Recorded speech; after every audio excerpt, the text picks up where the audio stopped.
Hey shorties, how you going? Sorry for the delay. Standard Lisa stuff. Welcome, welcome. Hi Poppy. Standard Poppy. Hi Poppy. Don't mind all the toys on the floor. Just just dog stuff.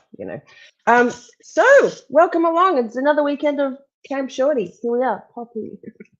Hey, hey, hey. How are you? I hope you're well. Um, who's in here? Who's in the house? Mia Beto. Hello, Debbie Blair. Hi. Adam, Delight, Camp Shorties.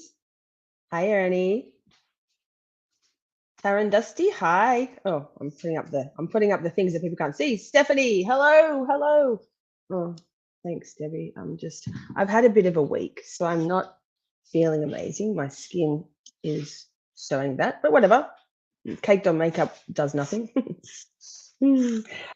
So before I say anything else, have you hit the like button? Poppy would hit it. She would lick it. She would pant on the like button and lick it. Right? Lori Live 360. Hey, girl. Hey, Jess. Who we got? Hey, hey, hey, everybody. Okay, Poppy. I love you. Do you want to sit down over there? You see, she's got a paw on my arm going, no. Oh, I want to be loving you, Mama. Yes, I love you, Poppy. Um, so we've done Wendi Adelson. Oh, I Wendi Adelson part 1 and 2, her testimony. Wendi Bot, she's infuriating. Equally. Hi, Poppy. And I thought today it was the general consensus last week that maybe we would go through Jeffrey Lacasse's testimony. Lacasse, that's a hard one for an Australian accent to say. Lacasse. So let's do it. I'm not going to go through. Oh, hi, Wendi. Love your face. Love your face. Mwah! I'm not going to go through his previous testimonies because he's testified in the original trial of joint trial of Sigfredo Garcia and Katie Magbanua. That trial ended in Luis Rivera Sigfredo Garcia being convicted and sentenced to first-degree murder and conspiracy to commit murder. Okay, Poppy, that's enough now. I love you. Say hi. She's like this. As soon as I wake up, in my face. It's dog cam to start off. Yeah. Hey, Pussy. Yes, I love you guys. Yes. So then Katie was retried, and she was then it was a mistrial for Katie in the first one. She was retried and found also convicted murder, first degree murder, and conspiracy to commit murder. And Jeffrey Lacasse testified in both, but it's his most recent testimony, the one in Charlie Adelson's trial, which is the most spicy and the most interesting to watch. He really became more emboldened, I guess maybe is the word, to do the right thing. Hey, Kat Randall, how you going? Good to see you. Oh, I've had such a week.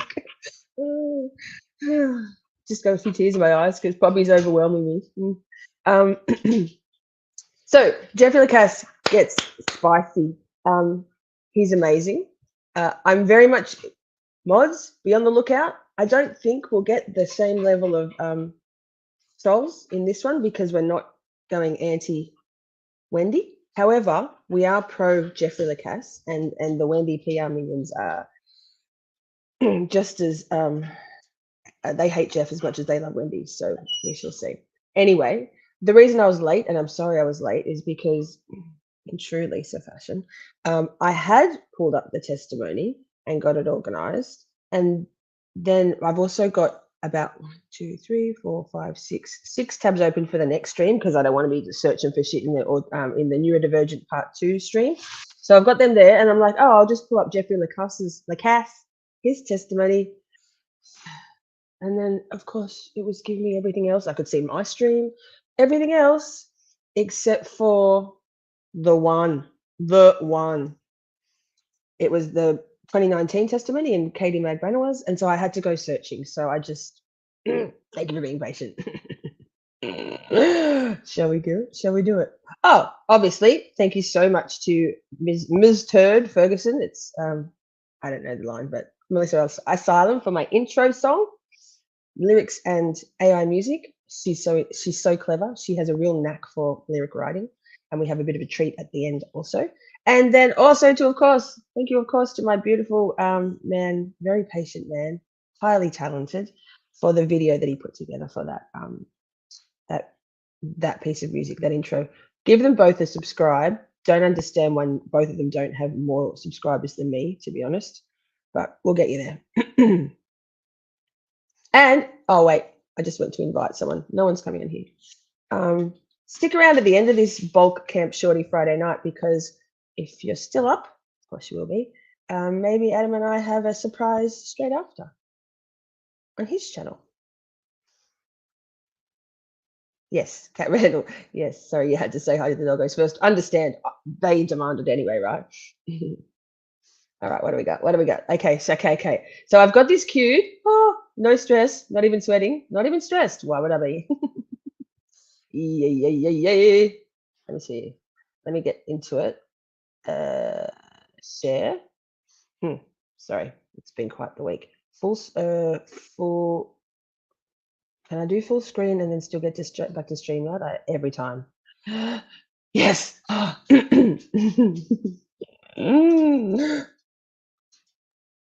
Okay, let's do it. Can we make this work? Queen Georgia, Sarah Dugan, Judge Everett. Don't have to Everett. go through this again, Mr. Oh, it's on Rashbaum, 2xp. as it pertains to the other rulings in the defense's motion to eliminate that the court has previously addressed. Now. Although they may not be, certain rulings pertain to the state's ability to present as substantive evidence. You understand this does not affect their ability to present it as impeachment, as it pertains to all of the items that have been ruled on previously. Junior. Just going to mute it for a second while there. Sarah's going to get the GO.A.T, Jeffrey Lacasse. Yeah. Evidence rule, collateral evidence. Oh, Rashi, shush. My point being, something that cannot come in substantively can still be impeached with. You understand this? Can, yes. I'm not saying it's necessarily going to happen, right? But so we're not doing this song and dance about any other matters. All right. If we need to have sidebars and you're attempting to clarify something, if you're asking specifically as to impeachment, you need to be specific as well. Does Rashi think he's looking cool? Ms. I think he Dugan, does. please bring in Mr. Lacasse. Mr. Lacasse. See, I can't even say it right. Yikes.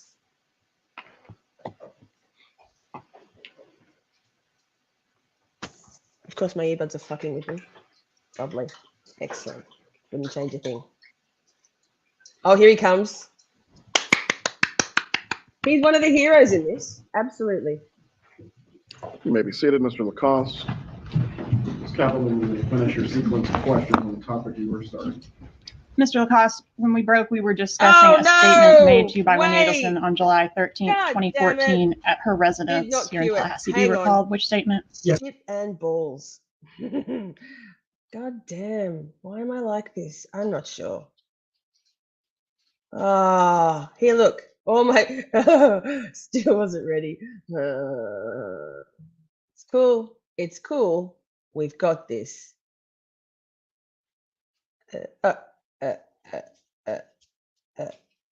Okay. Oh, he's yawning. Or is he laughing? God. Okay. I can't express to you the week I've had. Seriously. No excuses. Hashtag no excuses. We ain't got no quit. Stay ahead, maybe the examination. So when the minivan approached, there was crime scene tape and your law enforcement vehicle in the roadway. I'm a fucking professional, y'all. We get this. Oh. It says.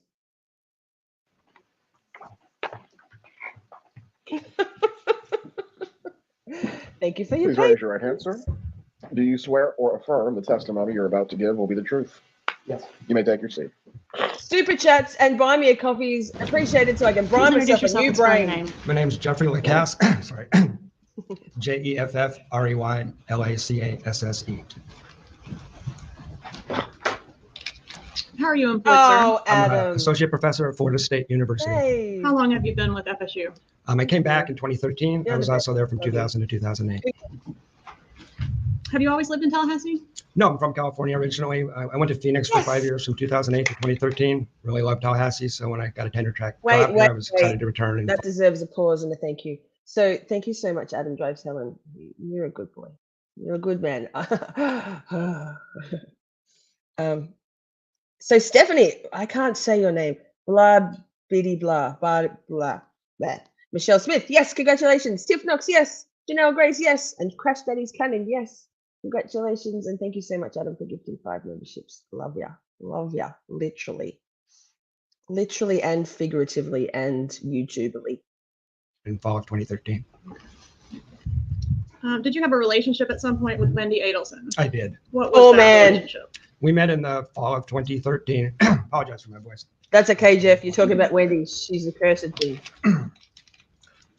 We started dating in the fall of 2013, September 2013. We dated casually in the fall and more seriously in the spring and summer of 2014. When did the relationship end? I'm going to Well, that's a push it little up to tricky, but 1.5 basically July of 2014. until it gets Walk through that a little more in detail. During the time that you were dating Ms. Adelson, too fast. I don't know, maybe we need to move it. This is about the right distance here. I'm not sure. Don't smile, Charlie. I know. No smiling. Yes, sir. All right. So during the time that you were together, did you become aware of Wendi Adelson's recent divorce from Dan Markel? I did. On our first several dates, that was the primary topic of conversation. And were you aware that this was an unusually nasty divorce? Yes. During the time that you were dating her, did you become aware that even subsequent to the divorce, there was ongoing litigation pending? Yes. Did you know Dan Wants Markel? to go out now. I Hang on. met Professor Markel. I did not know him. I probably spent 10, 15 minutes in his presence across the course of that relationship. And were you specifically familiar with the litigation concerning Wendi Adelson relocating with her children to South Florida? Yes, that was a topic of conversation for sure. If you know, did Wendi want that relocation to take place? Yes, on our second date, the topic of relocation and being stuck in Tallahassee came up, and the date was ended abruptly when she went to the bathroom, returned with tears in her eyes, and just left the date because she was so upset. That was about two and a half months after it was denied. All right. And it continued to be a topic, but that's. But that issue seemed to be specifically what was upsetting her on that day. Definitely was. She left the group date suddenly because it came up. All right. And did she have family in South Florida? Yes. And what family was that? Well, her brother, Charlie Adelson, Harvey Adelson, her father, and Donna Adelson, her mother, were the ones primarily that I heard about. Were you also familiar with the litigation seeking to limit the exposure of That's Ruth Wendi Markel, Adelson's young Dan's sons mom? to her mom, Donna Adelson? Yes, in spring of 2014, yes. And did you observe Wendi to be taking that filing seriously? Did she seem stressed or worried about it? Every filing she took seriously, and she was stressed. I reported to TPD that every time a motion was filed, it affected our relationship because she's very upset. During the time that you were in a relationship with Wendi, did you have an occasion to meet her family members in South Florida? I did. Well, I met her parents mostly up here. So I met Donna and Harvey Adelson probably 8 to 12 times up here. I met the defendant down in South Florida one time. All right, so you only met Charlie Adelson one time. That's correct. When was that? That was the evening of March 11th, 2014. And had you already met the parents several times at that point? Yes, probably 6, 8 times at that point, maybe more. So they came here quite frequently. Yes. What about Catherine Magbanua? Did you meet her? She was present at the dinner that I attended on March 11th, where it was myself, the defendant, Wendi Adelson, and her went to dinner that evening, March 11th. You're saying the defendant. Do you see the person in the courtroom Yes, that you had dinner with? Who's that? that is Charles Adelson, known to me as Charlie. Could you point him out and describe what he's wearing? Yeah, he's sitting in the center of the defense table, wearing a light blue tie and a navy blue sports coat. All right. And so Catherine Magbanua, how was she related to this family or affiliated with the family? I was introduced to her as Charlie's new girlfriend, essentially. And was it your understanding that this was the first time that Wendi was meeting Catherine Magbanua as well? That was my understanding. She was excited about Catherine Magbanua. Magbanua. All right. All right, So Jeff. anything Hopefully unusual you do. happened at the dinner? Well, at the dinner, Ms. Magbanua mentioned Magbanua. that she had I guess it was her ex-common law husband, who had a criminal history that sounded very serious, and I did raise my eyebrows at that. Did Charlie Adelson seem disturbed or upset by Catherine Magbanua mentioning that? I don't recall him seeming disturbed, no. Yes. All right. What about after dinner? Where'd you go next? We went Yes. to Mr. Adelson's Yes, home, Wendy. and we sat in his hot tub and had a few drinks and talked for a little while. Who's the we that sat in the hot tub? Yeah, myself, Wendi Adelson, Charles Adelson was in the hot tub for a while. Ew, And, Charlie his in the hot then tub roommate, with Jeff. Dr. Jerome Obed. All right. So Dr. Obed was living with Charlie Adelson at that time? That was my understanding. It was his roommate, yeah. All right. And where was Catherine Magbanua at that time? She did not accompany Thank you, us Debbie. back to the house. Social work. In the Which hot works tub, quality did similar. the defendant make some statements that were of interest in this case? Yes. What were those? Judge. Objection, motion eliminated.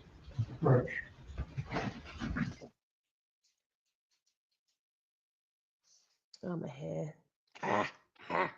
So Charlie is already looking kind of ill, already looking less chirpy than he looked. Ooh, now he's checking out Wendy. Ugh, don't smile. Wipe that smile off your face, boy. I love when they asked Jeff what Charlie was wearing. Look at him smiling, you smug son of a bitch. All I could think was, for now, he's wearing a sports jacket and a tie. Not for long. Not for long. Are you guys both back inside now? Now it's cold and the door is open. What do we got? Sorry, I'm reading in my brain. If they are the psychics types, they can get real creative in positions. Oh, whoa. And continue. Let me ask a more specific question. Adelson in the hot tub mentioned anything about having connections to a criminal element? Yes, he did. He mentioned having contacts on both sides of the tracks. I think Jeff has dentists, a more lawyers, professional class a direct people, but link. he also had people he knew that were a criminal element. Yes. Can you get more specific about what? Anything about these people that are the criminal element? He mentioned specifically, I repeated it to DPD, about Cuban neighborhoods where you might find that criminal element. Okay, so he had connections to those type of people. That's what he said. And yes. what was the context of this? Was he just seemed scared about it, worried about it, or something else? Seemed to be bragging. I want to ask you about a meeting with Wendi at a coffee shop that occurred on June 4th, 2014. You recall that? I do. You What guys. happened at the coffee shop? We went to the Red Eye Coffee Shop to have coffee just to meet midday, and Miss Adelson canceled a trip that we had planned for July 11th to 17th to go see my parents, which was a big deal in the relationship, and she abruptly canceled it. Did she offer an explanation as to why she needed to cancel the trip? Not one that made sense. She said that she feared that we would not get back in time, and she emphasized, had to be back on the 18th to pick the kids up out of school, which would have been July 18th, 5 p.m. is my understanding. Interesting. Just on that note, when was it Wendy's or Debbie said, let me check. Debbie, that she didn't even acknowledge her brother, Wendy. So Wendy's testimony was first on this day, day 2. This is day 2 of trial. And then there was that police officer that I went back too far before Jeff was coming on, and then Jeff. So interesting. They actually passed each other in the hallway, Wendy and Jeff. Yikes. But he's a brave man. It gets extra spicy in the cross-examination. Rashi tries to be the big guy, but he's only about 4 foot tall, so he can't be. My understanding, and I couldn't fathom why in the summer going through Atlanta you wouldn't be able to get back in time. It didn't make any sense to me. So she was worried you could be delayed and she wouldn't be able to pick the kids up. Right, and we had people who could babysit. It didn't make any sense at all, but that was what she said. That day was very important. All right, and so that occurred on June 4th. It did. Hi, Prince Lover. Hi. All right, Thanks did you for see stopping her later by. that evening? I did. I went to the house to hang out with her and her children. And is that her residence on Aqua Ridge? Yes, ma'am. And how was she that night? This is June 4th, right? It is. Okay. She was a nervous wreck to the point where she was sick to her stomach. Yes, 1 in the chat if you've heard this testimony, shorties. 2 in the chat if you have not, if this is new to you. Very good thinking. Adam and I love doing 1s in the chat. Asked me to get to her house as soon as possible. She was in that much distress. And she didn't have food poisoning or flu or anything obvious. She was just a nervous wreck. So I went to Hey, Tiff, you got a membership. Went Thanks to to the Adam. store Yay! to get her Pepto-Bismol and a couple things from the convenience store. I have the credit card receipt, is why I recall that so specifically. And did you have any idea why yes. she's acting? I assume this is unusual for her. It was fairly unusual. The degree of severity was definitely unusual. But that whole week, June 4th to 9th, she was very nervous. So. And she didn't tell you it was because killers were in Tallahassee to kill Dan Markel, did she? No, I was stunned to later find out that there was hitmen in town at the time. Hi, Okay. yay! So let's go forward a little bit to this TV situation. Do you know anything about Wendy's TV being broken? I do. And when was the TV broken, if you know? Between June 11th and 18th, I think it's closer to the 11th. Oh, hi, 100% of Sharon. that week. And how do you know it was in that week? Because we rented a movie, How to Train a Dragon 2, to give the kids a special movie night. And I have text messages where I'm discussing having seen the movie by the 18th with friends. So you were able to refresh your memory? Yeah, I was able to refresh those. Yeah. Okay. All right. So did you get the movie or? Well, it was back in the day. It was Redbox, so I rented a DVD from a Redbox. It was 2014.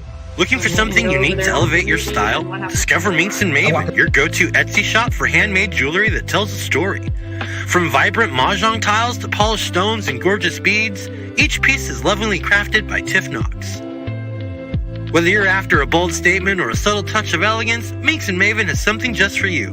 Ready to make your look unforgettable? Visit Minx and Maven on Etsy today. Walk in the door, and Miss Adelson asked me to look at her television because there's something wrong with the television. And what was wrong with the television? Well, I turned it on, and I was immediately confused because it really shouldn't have been a question. As soon as you turn the TV on, it's been struck by an object and is damaged and basically unusable. Can you explain what the damage looked like? Yeah, it looked like somebody stood in front of it, took their fist, and hit it like that was my first impression. So kind of like a shatter mark with spiders. Yeah, there's like an impact crater, and then there's Thank you, Annie. and it's all pixelated and distorted, which makes it very difficult. Or really, no one would watch this TV unless you had to. And I had second thoughts about that. I looked around the room. Maybe the kids broke it. So I looked all around the room, and it didn't seem plausible that the children broke it. They're very small. This object had to be kind of heavy. I'd thrown a ball around with them. I just couldn't see how the kids could have done it. But you didn't see how it got busted. I didn't see it. I didn't know for sure. And I didn't know we'd be discussing this in a murder trial. So I didn't investigate further or think about it very much, to be honest with you. I just thought, okay.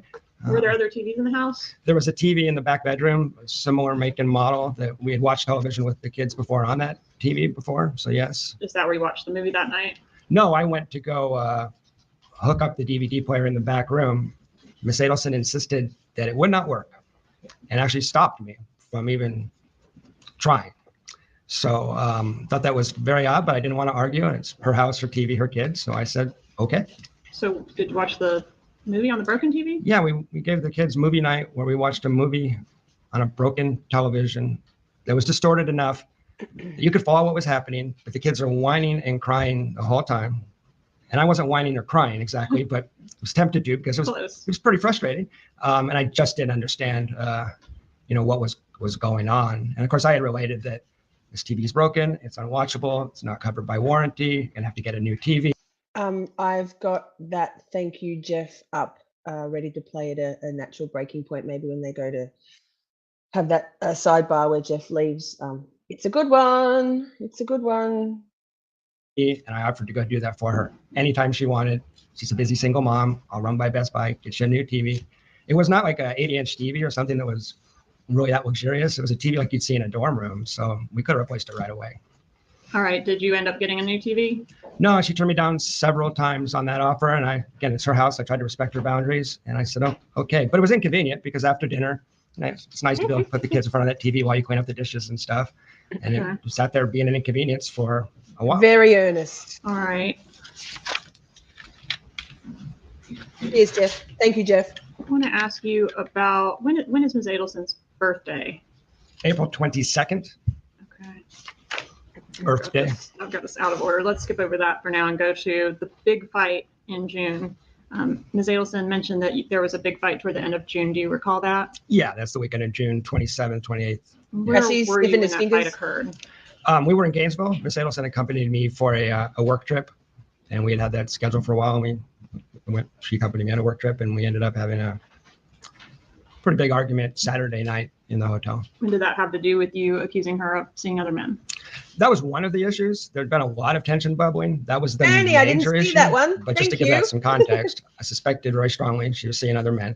Of course, your office had confirmed recently to me that there was multiple online active dating accounts the whole time we were supposed to be exclusive. But just to give context to that, that was combined with Wendi promising me the world in June, talking about me moving in, shouldn't get a Jeep. So he does go into it a little bit later, I think it's in the cross-examination by Daniel Rashbaum, but Jeff took copious notes and went back to the police a period of time later, months after the murder, with these notes that he'd let his mind had processed through everything, and he jotted down everything. And then, so he's very earnest, very thorough, and was an absolute key witness in this, I believe. you should get a car. The kids' car seats will fit in. The kids should start calling you daddy was the most outrageous one. And so she's like, I'll call you daddy, Jeff. throwing herself at me over the top in a way that felt totally disingenuous and fake. And at the same time, I think she's seen other guys. So it just kind of boiled over. I tried to have like a serious, honest relationship conversation with her, and I didn't. Debbie, do you remember how long they you were dated? kind of, at least up A until year? all of this started happening, you were kind of full steam ahead, and it seems like she was a little stop and go, hot and cold. Is that? It was a roller accurate? coaster, is what I would say. And I had felt since April that I was perhaps being strung along. I had that intuition. I couldn't fathom a reason why you would string a Yes, Bring a guy thanks along to like that. It me. didn't make I any sense. coined them all except All right, for crash so studies. we're in June, like 28th range. Okay. Okay, when do you come back from Gainesville?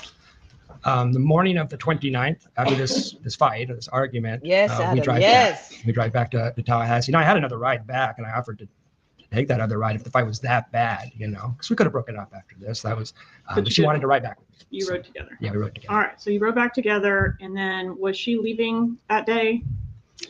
I believe it was I thought she picked up the kids the next day from Professor Markel's house, and that's when she met Amy Adler, and that was a big deal to her.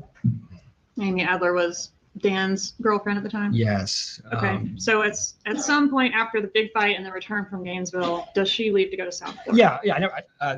A day or two later, she definitely leaves to return to South Florida. She's in South Florida by July 1. All right, and was that the trip that she was there for her dad's birthday? That's correct. Did you attend the dad's birthday? No, I was never invited to the dad's birthday. All right, and were you aware what the big gift was for dad's birthday? No. A murder. All right, so when did you see Wendi next after she leaves to go to South Florida? Yeah. I guess after you return from Gainesville. So during that 2-week period, we're exchanging emails, texts, long phone calls, video chats with the kids. Things are up and down, but it seemed like it's probably going to be okay. That's the impression I was given by Miss Adelson. Or I was being strung along 2 more weeks. But I see her again on the 13th when she comes back in town and is excited to have a date with me. So we had a date. All right, so now we're at July went on a 13th, yoga date. 2014. That's correct. So within a week of the murder. That's right. All right, tell us about your interactions with her that day. Yeah, we went to dinner and a movie, and we returned to our house on Aqua Ridge. All right, and did she tell you anything asked to tell you anything in confidence that evening? Yeah, in a very serious tone of voice. The topic of conversation as we're walking up to the house is about Typo queen. relocation, being stuck in Tallahassee, and Danny, as the conversation always was about Danny Markel. She said in a very serious tone of voice, "Can I tell you something in confidence?" Objection, Your Honor. Motion to eliminate. Dan, the very big man, but he's so short. I think I do judge, but asked to approach. Big typo. All right. So George has got heels on. Yes, look at them, gorgeous women, inside and out. Their brains are gorgeous. Just don't worry about typos. I am the queen of typos. I don't tap the keyboard hard enough with my fingers when I'm typing on my laptop, and I don't and I rush all the time. We're all right with typos. We get the gist.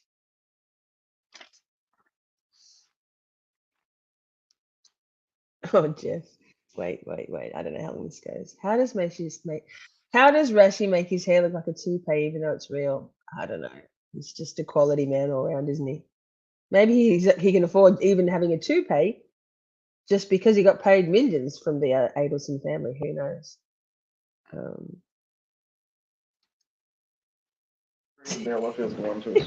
Yes, Adam. I always type. Okay. Please step back outside. Oh, thank you, Jeff. Hang on, wait. I'll go and pause this. Wait, because it's a while. I think they actually. Oh, let me just see. Adam, yes. I send Adam messages all the time. Mute your mic. We can hear you typing. Mute your mic. Are you eating chips? He's not eating chips. I don't know. Everyone can be seated. That's pretty cool, Debbie Blair. Yes. Bringing up both the motion in limine and the prior order that has been issued on this matter.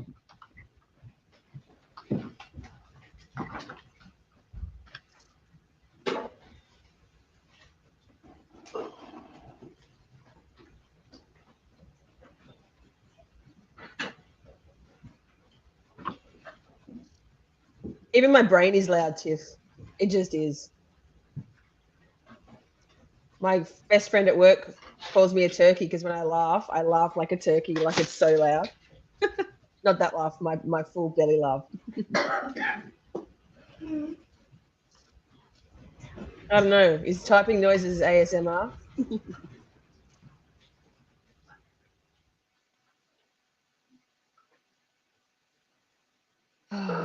Wait. Do we need to hear this? I guess maybe.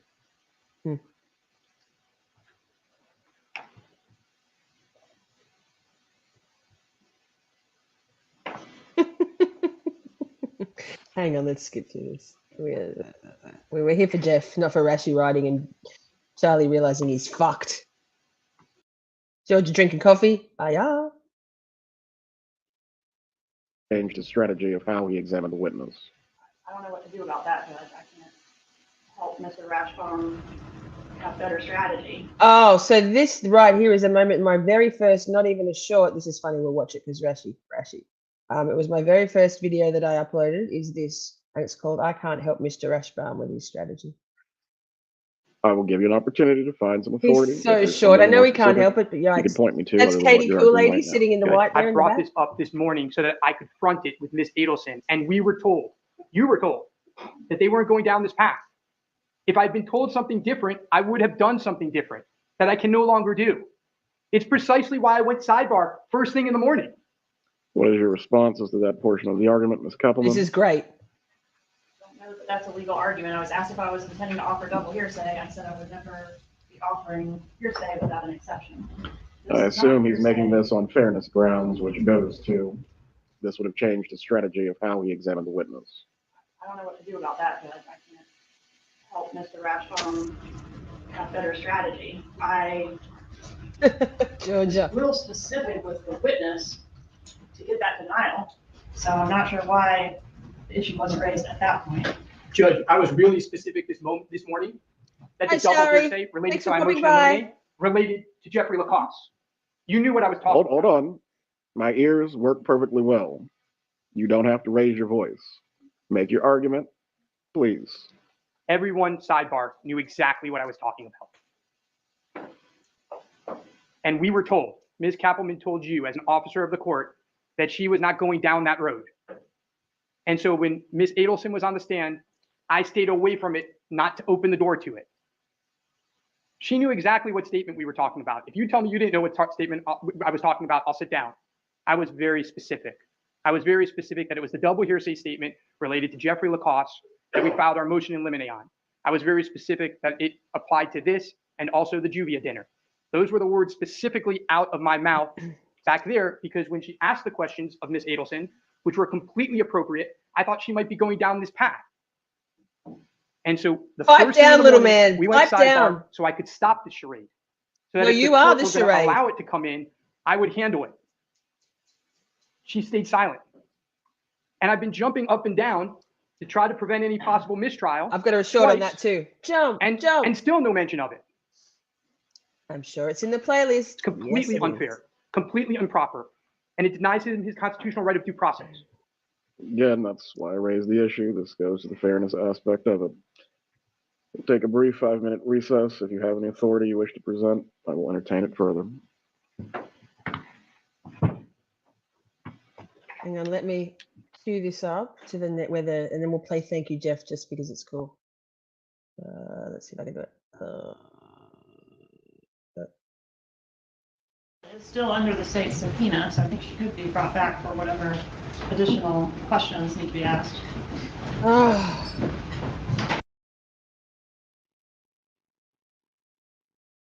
Okay, wait. Better than the only fan. Wait, let's go. Wait. Let's play this. It's cool. It's a quick little musical interlude.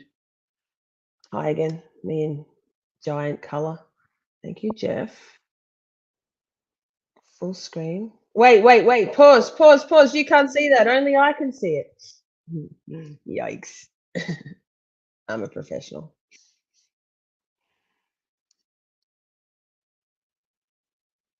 All right.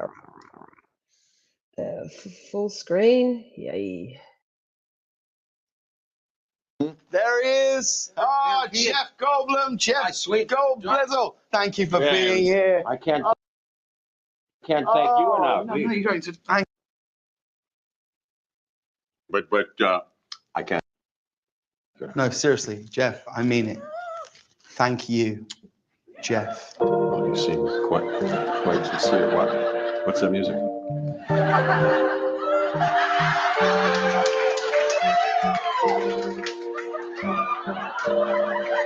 First saw him in the fly, but his face was grotesque. Then he won independence from an alien mess. And in Thor Ragnarok, his performance was classic. But who could forget the hot doctor that he played in Jurassic? He taught me love, he taught me patience, he taught me pain. Jeff Goldblum's amazing. He's a silver fox with black thick rim glasses. The way that he talks will charm off your asses. And for that I say thank you, Jeff, Jeff, thank you, Jeff, thank you, Jeff. It's so freaking scared of that T-Rex. Thank you, Jeff, thank you, Jeff, thank you, Jeff. He's so freaking, he does more than just act. Plays a mean jazz piano, and when he tickles those keys, I just don't understand, bro. I interview a lot of celebs, forget the rest, cause I think Jeff Goldblum is my favorite guest. His skills every scene, his skills are exact. There's no better man, character acting. He's over 6 feet, he's the complete package. Look at him here, in this leather jacket. And all that I say, thank you, thank you, thank you, thank you, thank you, thank you. I'm so freaking grateful for his past. Thank you, thank you, thank you, Jeff. You can bet that he has tons of sex. Thank you, Jeff. Thank you, Jeff. Thank you, Jeff. I'm so freaking grateful for my Jeff. Very beautiful. Thank you. You know, you've done so much for us here at the show. I just wanted to find a way to express my gratitude, you know?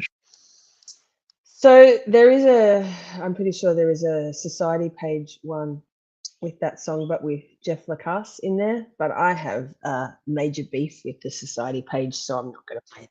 But you can look for it. The society page did a Jeff Lacasse specific one of that. So let's get rid of that.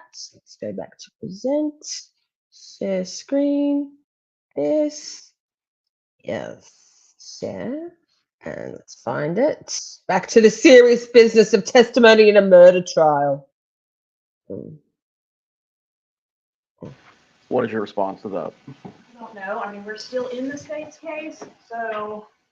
Well, the defense can't call a witness within the state's case. I know, that's a good point. I just wanted to point out that she is still under my skin, so that might be a solution. I don't know. It hasn't been proffered what questions would be asked that weren't asked. I don't know what that is, but maybe there's. Oh, Amber! Be worked out if that was your owner. Lori! Hi, Mr. friend. Rashbaum, anything else? Judge, I'll just rest on 9609 Florida rule and its progeny. And oh, Amber. Welcome to the Mod Squad, friends. And what I said before. Mwah. Very well. The court's ruling is as follows. The defense's motion in limine went to the state's ability as a part of its case in chief to present testimony from Mr. Lacasse that would be hearsay within hearsay. Nice, the motion in limine was granted on those grounds. However, the motion in limine and also the court's ruling did not discuss or limit in any way the state's ability to present this information as impeachment. Ms. Adelson, at this point, she has testified, she has denied the statement taking place whatsoever. However, as it goes to fundamental fairness grounds, which are also a part of the ruling that has to be made, the defense did earlier at sidebar ask if this was going to come up in some way. As it related to substantive evidence, I believe the state responded it was not. The state did not make any representations concerning impeachment. I just got a personal Shari. I will find that this did affect. Sorry, Judge Everett, rude me. May it please the court. Shari, I posted out your stickers personally. I'm so sorry for the delay. I hope you end up getting like about 6 or 7 stickers. So yes, God damn USPS. What's wrong with you people? Sort that shit out. I can't with y'all. I have to send it from Australia to get it there? Yikes. Ability, or their strategy, at least in examining the witness, as the witness also can invoke her Fifth Amendment right, and through a separate pleading has stated through counsel that she will invoke any Fifth Amendment right unless she is being granted immunity for that testimony. The ability of the defense to address this matter is compounded by the constitutional right of the witness and their inability to call her. On fundamental fairness grounds, I'm not going to permit the impeachment on this topic. You may proffer the testimony. From there, if the state is intending to recall the witness at that point, the issue of impeachment may be revisited. Does everyone understand? Yes, may I make one clarification for the record? Go ahead. It's already on the record. We were at sidebar. What I was asked, my understanding of what I was asked is, was I intending to introduce any hearsay within hearsay through Mr. Lacasse? And my answer was that I would not introduce any hearsay within hearsay without exceptions. I think it was clear what I was intending to do was set up an impeachment through Ms. Adelson by drawing her attention to the specific date and time of the statement and asking her specifically if she made the statement, which she denied. I find it hard to believe that that doesn't alert the defense, in fairness, that that's what I'm intending to do. And that's what I did in the last trial successfully, which the defense in this case was in attendance at. I love you, Georgia. I think it's unfair to the state, but I understand Your Honor's ruling and we'll be ready to proceed. Please bring in the witness so we can go through the proffer. Our words are stock and trade. If you're uncertain, Ms. Kappelman, as to what Mr. Rashbaum was raising, we probably should have clarified it at that point. Yes, Steph. Queen Georgia. Please All bring in the hail. witness. All hail, Queen Georgia. Bring it back, Wendy. I should have been better prepared. It's been quite the week. Sorry, team. Sorry, shorties.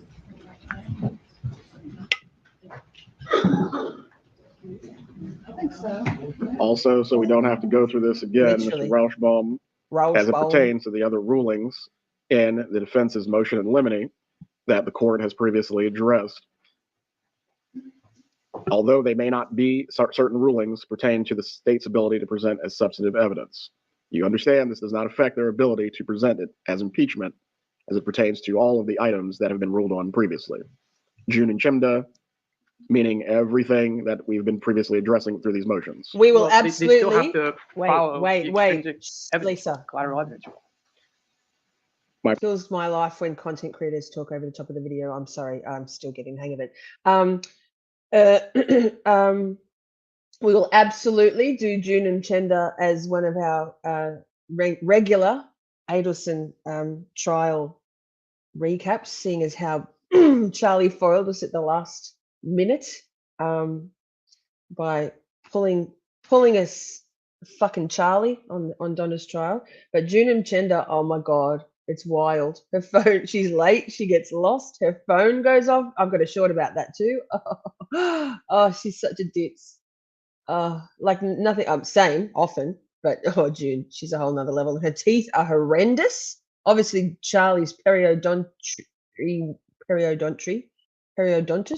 No, I don't know. Working wonders for June. My point being, something that cannot come in substantively can still be impeached with. You understand this? Can, yes. I'm not saying it's necessarily going to happen, right? But so we're not doing this song and dance about any other matters. Yeah. All right. If we need to have sidebars, I'm not a and you're fan of attempting to society clarify page. something, I'm sorry. if you're asking specifically as to impeachment, you need to be specific as well. Fair enough, Your Honor. Ms. Dugan, please bring in Mr. Lacasse. I'll search for it though, and I'll drop it in chat, the link, because you all can watch it. I just don't want to support society page in any way. It's a personal thing. 100% beef. 100% beef. I said what I said.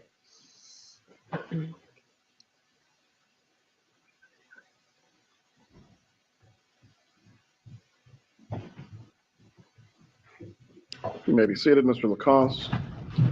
Ms. Kappelman, you may finish your sequence of questions on the topic you were starting. Mr. Lacasse, when we broke, we were discussing a statement made to you by Wendi Adelson on July 13th, 2014 at her residence here in Tallahassee. Do you recall which statement? Yes, ma'am. All right, and what was that statement? After asking to speak to me confidentially, she told me that last summer that Charles Adelson had looked into all possible options to take care of the Dan Markel problem, including hiring a hitman, and that it would cost about $15,000. I revised them out I said potentially that could have been $50,000. I'm unsure of the amount. The rest of the statement, very confident it's true. So you weren't sure whether she said 15 or 50. Right. But she didn't say 15 or 50. She said one or the other.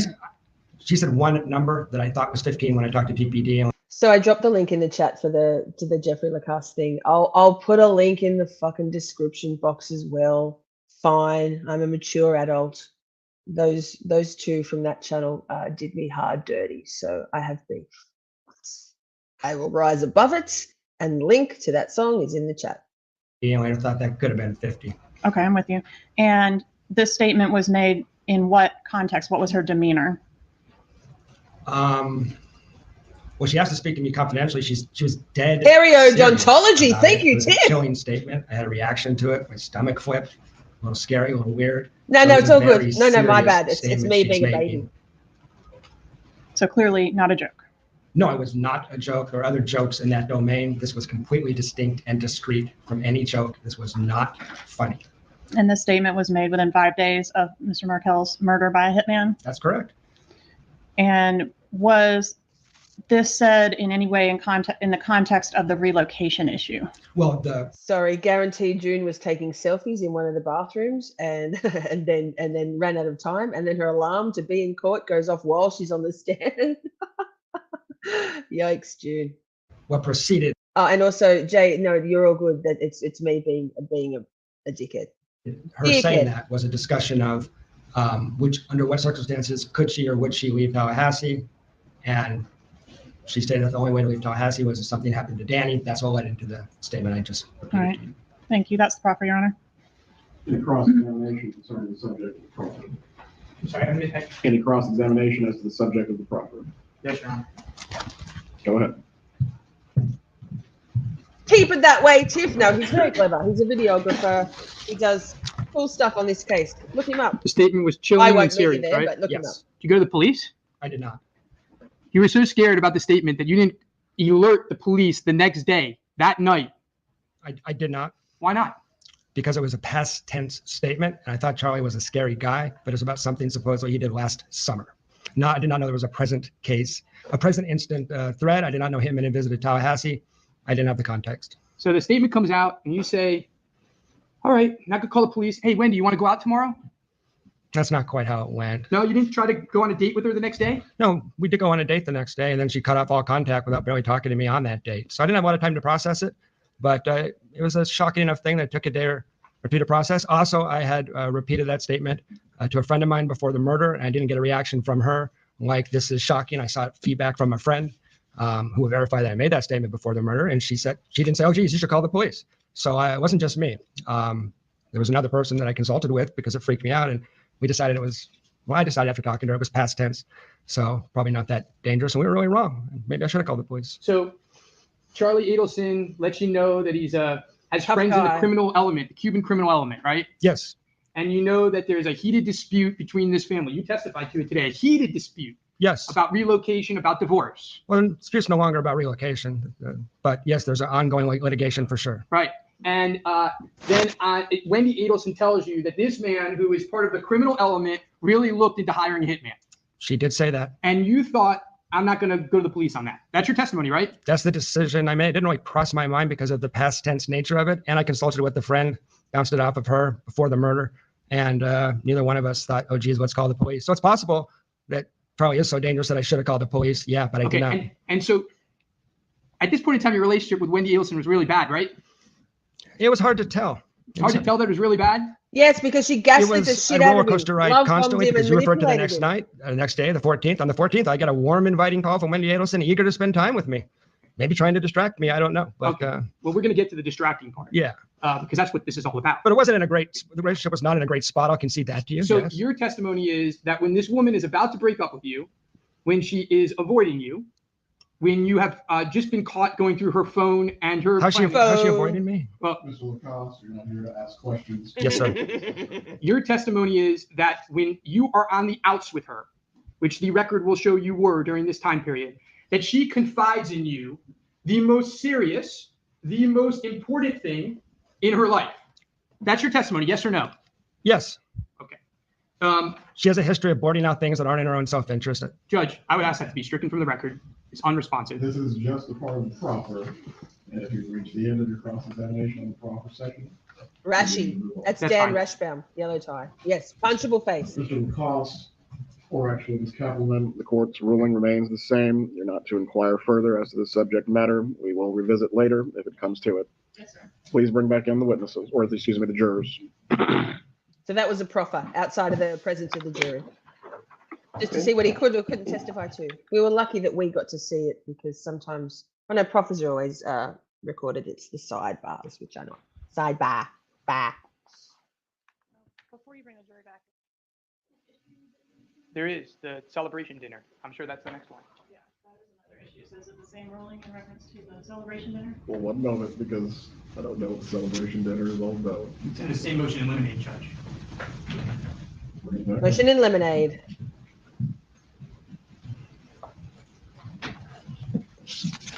Number 2, I believe this just concerns statements. It doesn't say anything about celebration. All rise, jury entering the courtroom. One moment. Back up. Back it up, back it up. Where is the celebration dinner covered in your motion? It's in the same motion and eliminate regarding the hearsay statements. There were several of them. The first one was the statement that we just discussed, and the second one is that Charlie Adelson said that he went to dinner with, that she told him that Charlie Adelson said it was a celebration dinner. It's in the same motion and eliminate. However, this statement is being directly attributed to your client that was heard by the witness. No. Mr. Lacasse, please step down again. Wait. In honor of Amber's light faux pas. Wait. It's Oblivious Benson, the Frasier of true crime. Join the cult. Worship all things mystery and her dog, the Hoogan. With those in skills sharper than a detective's badge, comedy that'll crack your case wide open, and a cult you'll want to join. Because really, who wouldn't want to follow a dog? Yolanda! Subscribe now. Welcome to the weirdest corner of true crime.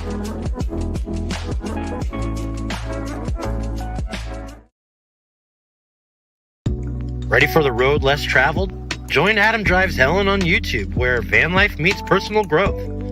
And mysteries of the world come to life. Explore the unknown. Subscribe now. Adam Drives Helen, adventure, growth, and the unexplained. Here he comes. Thank you, Jeff. Thank you, It's the Jeff. same exact issue. It's Wendi Adelson telling him what Charlie Adelson said. Kappelman response. Yes, sir. I asked Ms. Adelson Man, about Daddy, the yes. dinner. She acknowledged there was a dinner. She did vomit at the dinner table, but denied calling it a celebration dinner or hearing Charlie Adelson call it a celebration dinner. I anticipate this witness would indicate that it was referred to as a celebration dinner. You guys. Celebration dinner. Mad Link Daddy. Link Daddy. Adam, you can be Link Daddy and Van Daddy. Van Daddy. Pirate Daddies. Yes, Sharon, I like it.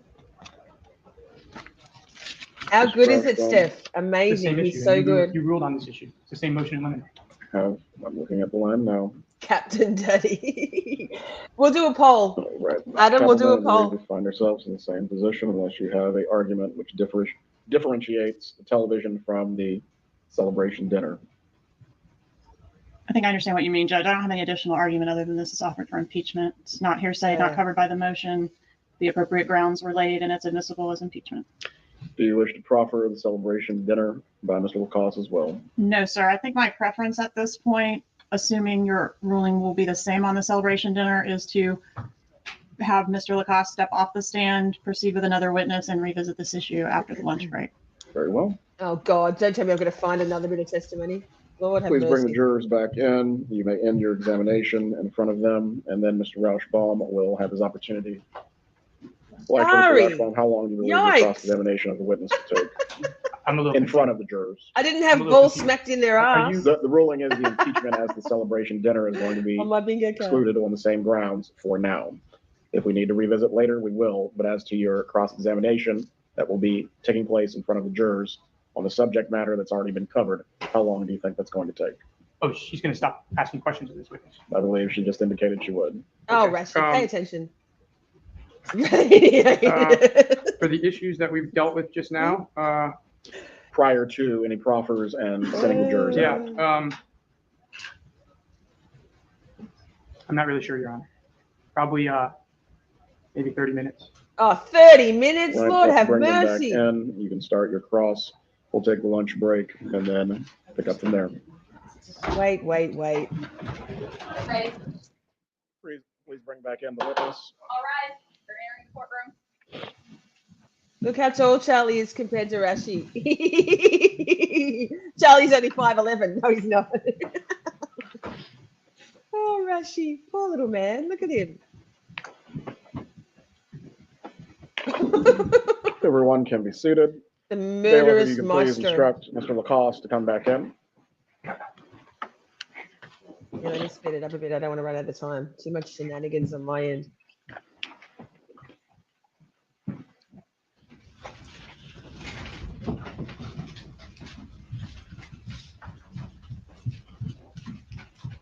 We'll be State there. having We'll be a there. examination for this witness. No further questions at this time, Your Honor. You may cross-examine. Thank you, Your Honor.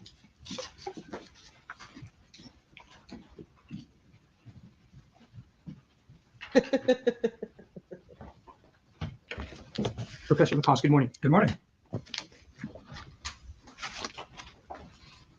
You met Charlie Adelson one time, Here we right? go. That's correct.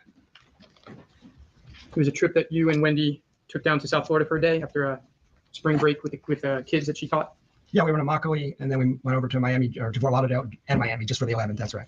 And you had dinner, you said you had dinner on March 11th of 2014 at a place called Yardbird. That's correct.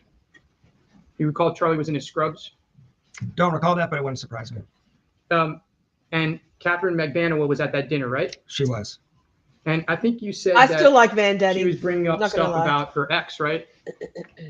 Not a lot, just a little bit, but she did bring that up, and I recalled it. Is it fair to say that she was pushing for information at that dinner From who? from Miss Adelson? I don't recall that. Well, was she trying to get Miss Adelson to talk about her ex-husband? I don't recall that. Do you recall there being a lot of discussion at the dinner about Professor Markel? Don't recall a lot. It always came up for a minute. It came up in the context of Wendi Adelson's book. Most of it was Charlie talking. You recall Katie asking questions about how the divorce was going, how he was treating her, where he was. You don't recall any of that happening at the dinner? I do not recall any of that. The only thing you recall is her saying something about her ex-husband. That's what stuck out. We've had previous legal proceedings where I also could not, I can't, it's a dinner 9 years ago. I don't remember a lot of detail of it. And it wasn't long either. It was just an hour. Isn't it likely that she was talking about her ex-husband and her problems because there was talk about exes? I mean, that's pure speculation on my part. I don't recall. I do recall some other things we spoke about, but I don't know if I'm allowed to talk about them or not. They involved your client. They were, so I'm in my head trying to figure out how much space was there for other stuff. As I previously testified, most of it was Charlie telling us stories, kind of. But Katie was clearly wanting to bring up the topic, as you said, about her family situation, correct? Yeah, but I'm talking about 2 or 3 sentences here. I only recalled that in retrospect because there was a murder, and I thought, oh, geez. And it was important enough for Ms. Kappelman to ask you about that, right? Okay, yeah. Right? So you remember her talking about her family situation. Right? Yeah, and I also remember Charlie talking about a party he had recently attended. There's a few other random things. Fair enough. I didn't ask, with all due respect, I didn't ask you that. Okay. Let's just stick with the family situation. Okay. So Catherine McBanawa was talking about her family situation, correct? For 2 or 3 sentences, she mentioned that Sigfredo Garcia, not by name, and the tensions with him. Yes. Okay.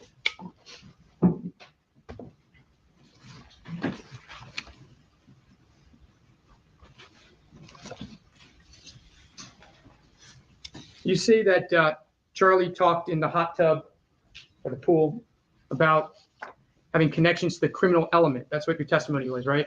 Yes, starting with my initial statement to TPD. Yes, sir.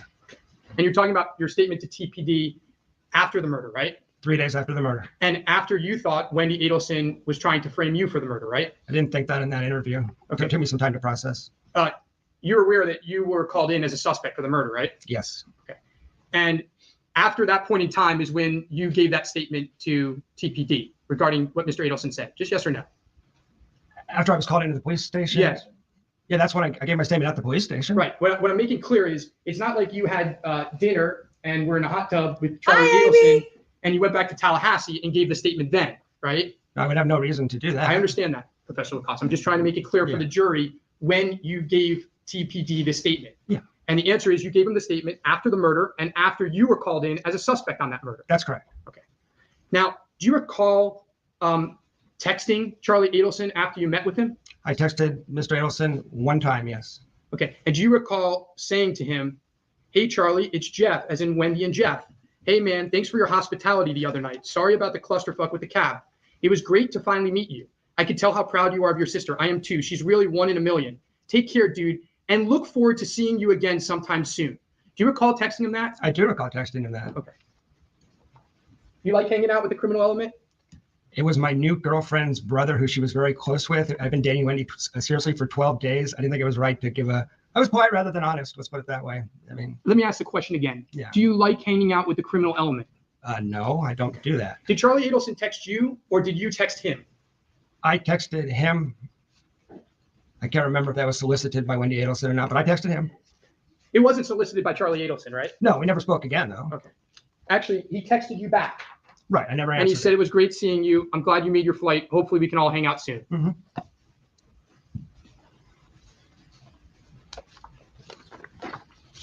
Yes, Jeff, you can do this. Dan's like a little chihuahua. Now, you testified that Wendi was a wreck. Hold on 1 second, sorry. One moment, Your Honor. I've lost my place. Yeah, because you're too short to see the pages on the lectern at the podium.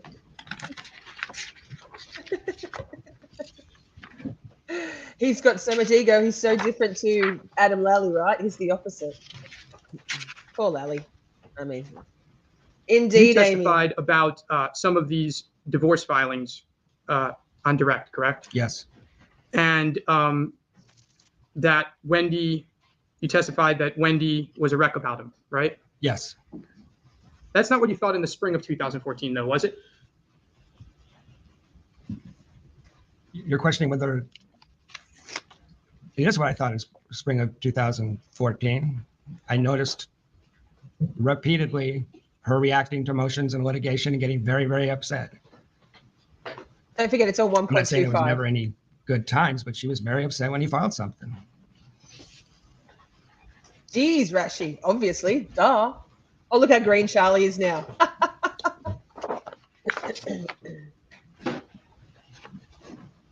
Do you recall sending an email to Wendi Adelson in March 27th of 2014, where you tell her that she's adapting really well to unpleasant circumstances and that she needs to give herself more credit? That sounds familiar. I would say it got increasingly worse March, April, May, June in terms of reactions to the entire situation. But I know I was sending that email. Yes, trying to encourage my girlfriend at the time. Yes. It got worse. Filings in March, April, and June. No, I don't know when the last filing was. Her reactions, not just to filings, but the entire situation. Let me clarify that. So. Hold on a second. Would it surprise you that there weren't any filings in May or June? No, I'm aware of that. Would it surprise you that there's been testimony in this courtroom that actually things got a little better? Wendy's status didn't get better. My observations of Wendy saw her spiraling downward in that time period is what I was trying to refer to. Do you recall that in the spring, summer of 2014, Professor Markel asked Wendy's parents to babysit? I mean, no, I'm not nervous about anything. No, I don't actually get nervous. I have some major existential dread at times, but nerves, no, I'm not scared of anything, and I don't get nervous. It's pretty cool. I'm kind of bulletproof. You sit for him? I didn't know about that, or I don't recall it if I did. I'm sure you did.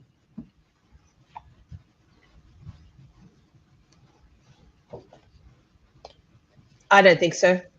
The feds are watching. In Boston and in Texas, y'all. Now, do you recall telling law enforcement that your impression was that Professor Markel's filing was going to fail? Yes, I was repeating things I'd heard from Wendi Adelson. So most of that content, that was, I mean. Sir, I'm just asking you for a yes or no question. Okay. Let me follow up of where you get that information. Fuck off, Rashi. I know you. Yes, I told police that. Yes. Okay. So you told the police that Wendi wasn't concerned about Professor Markel succeeding with that motion. No, she was highly anxious. She was highly anxious. Did she think that the motion was going to be granted? I don't think she knew. I think that's what caused the anxiety. Didn't you tell law enforcement that your impression was that Professor Markel's motion was? Ambo, I do ruminate a lot on things. I dwell on things, and I have in the past been highly socially anxious. But in terms of getting nervous about an upcoming thing, I just don't. I don't get nervous before lives, even before my Aiden interview. Not nervous. Lol. Didn't turn out so great, but anyway, nothing to do with me. Shade. But yeah, no, it's just one of those things. I just don't get nervous about stuff. Unless I'm not quite familiar enough with how nerves feel to be able to pinpoint them. But it's very, very strange. I just get in there and do it. Was going to fail. I did tell law enforcement that, yes. And didn't you just tell the jury that that impression came from Wendi Adelson? Well, from my interactions with her and partially my own opinion, to clarify. But yes, that's true. Yeah. Yeah. You also told law enforcement that everyone in the legal community agreed with that assessment. I didn't speak to everyone in the legal community. Well, let's read your interview then. And let's see if it refreshes your recollection. Tia, hi.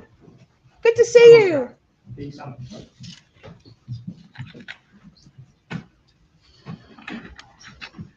don't recall being recorded where you said, and I quote, everyone in the legal community agreed with that assessment at 2 o'clock on 7/23/14, interview part 1 at 34:35 in the interview. You don't recall saying that? Can you give me the date of the interview again, please? 7/23/2014, interview part 1 and 3/6/2015. You reiterated it at 34 minutes and 35 seconds. Oh, I got tears in my eyes. That's a good one.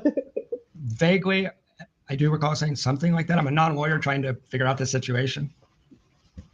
He is great. You're all great. I love every one of you. I love your faces. Here we go, Georgia. At the time you were in the hot tub with the defendant, did you know that he was a criminal element? I mean, okay, let me rephrase it. Did you know he was conspiring to commit the murder of Dan Markel? I had no idea.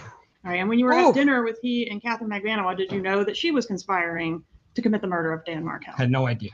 So you didn't know when you were in the hot tub that you were hanging out with a criminal element in that regard? No. Nothing further. The policy was set down. You may be recalled at some point. Members of the jury, we're going to take our lunch break at this point. Once again, I'm going to remind you not to discuss the case with each other or anyone else. Well, do not look at I thought Jeff's testimony went longer. Discuss the matter with any friends or family. But as my father-in-law used to say, well, you know what thought did? And he'd go, what? And he'd go, he planted a feather and thought he'd grow a chicken. And you'd go, what? Basically, if you thought something, but you're wrong, like that was a stupid thing to think. So wait, shall I overcome my begrudge against the society page? And it is fun. So fine, fucking whatever. Hang on, wait. I can do this. We'll come back to some other testimony. Maybe we'll find Junior Machenda. If I can find it. Maybe. Wait. Okay, wait. I get so stressed. Oh, maybe I'm stressed. No, I'm not nervous. Weird. Okay, present. Share screen. The society page. Let me just share, but I haven't actually gone to it yet. Okay. Wait. Okay, I'll leave it there. Full screen the shit out of it. And play. Your Honor, the state called Jeffrey Lacasse. Jeffrey Lacasse, please. There he is. Oh, Jeff, thank you for being here. No, seriously, Jeff, I mean it.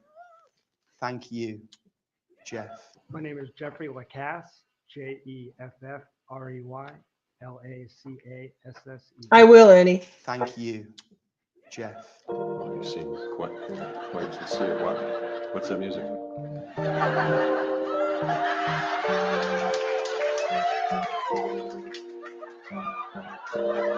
Thank you, Jeff.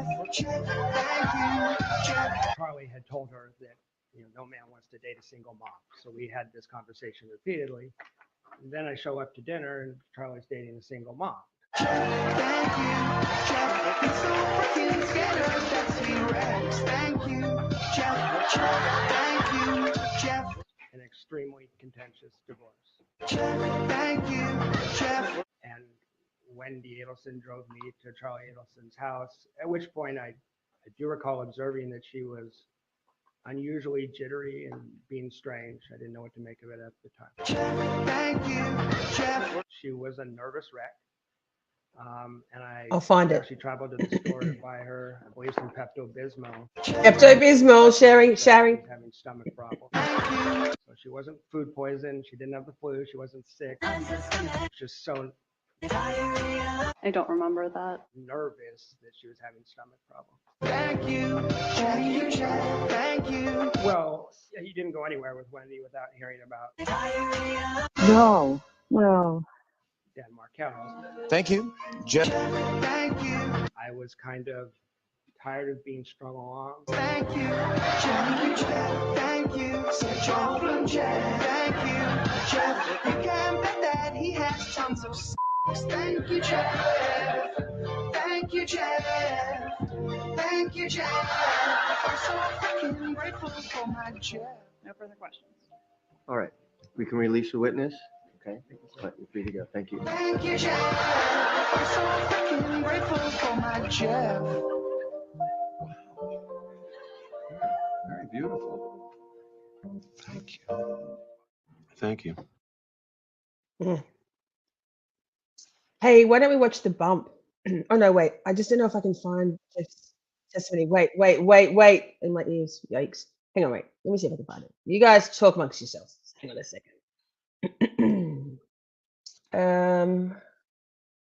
You know I'm a professional, so I'm doing my best here. But if Colleen and Shari reckon he testified again, well, I'm going to believe you.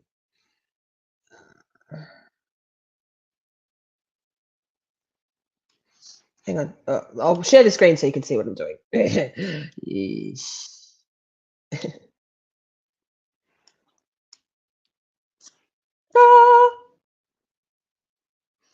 Okay. So the judge in the previous two with the voice, the poor man with the voice, can't remember his name, passed away. You ladies said, well, that's very sad. Okay, who's this? Oh, wait, let's see who this is. Case. And I said, well, Tor, I don't do family law, and you know that. And he said, Okay, well, it this is doesn't matter. interesting. He's a law professor. He'll teach you everything you need to know. So this is lovely. This is Dan's. Let's watch this. This is Dan's the family court attorney, divorce lawyer, who didn't want to take the case. So let me see if I can find it. Wait. Yeah. Swipe up for more precise scrolling. Yeah, I'd like to.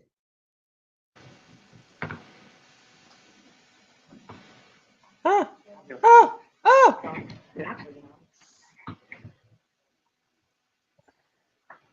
Let me just whack it into 2x for a sec. Silence is deafening. Oh, what's Judge Everett drinking there? Oh, it's in a cup. I thought he had maybe what's that Alec Murder drink? While the testimony is taking place of a witness, you'll need to remain outside until that witness has finished with testimony. Sun, orange, amber. Help me out here.